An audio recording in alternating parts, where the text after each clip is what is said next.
अशोक चव्हाण यांच्या मुलीने भोकर विधानसभा मतदारसंघातून नेतृत्व करण्याचं निश्चित केल्याचं चित्र नांदेडमध्ये तयार झालंय। आज चव्हाण मायलेकींनी एका कार्यक्रमाच्या निमित्ताने घेतलेल्या पत्रकार परिषदेत याबाबत स्पष्ट सूतोवाच केलाय। आम्हाला 2 मुली आहेत आणि त्याच वारसदार आहेत असं अमिता चव्हाण यांनी स्पष्ट केलं। तर स्वतः श्रीजया चव्हाण यांनी लोकांची इच्छा असेल तर आपण मैदानात उतरू असं स्पष्ट केलंय। नावाची चर्चा सुरू आहे सध्या भोकरमध्ये विधानसभेच्या याच्यात काय आहे नेमकं?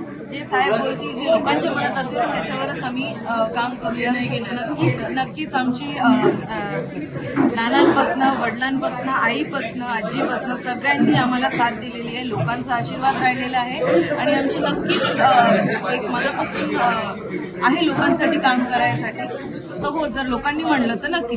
प्रत्येक घरामध्ये उत्तराधिकारी असतात, जरुरी नाही की राजकारणात असतो। उत्तराधिकारी म्हणत आमचे तेच आहेत, 2 मुली आहेत मला, अजून काय उत्तराधिकारी कोणी नाही, तेच आहे 2। साहेबांचा निर्णय आपल्याला माहिती होता? साहेबांना आमची चर्चा जरूर झाली होती, साहेबांनी पूर्ण विराम त्यांनी दिला। आम्ही साहेबांच्या सोबत आहोत एवढं आम्ही सांगितलं। एबीपी माझा, उघडा डोळे बघा नीट।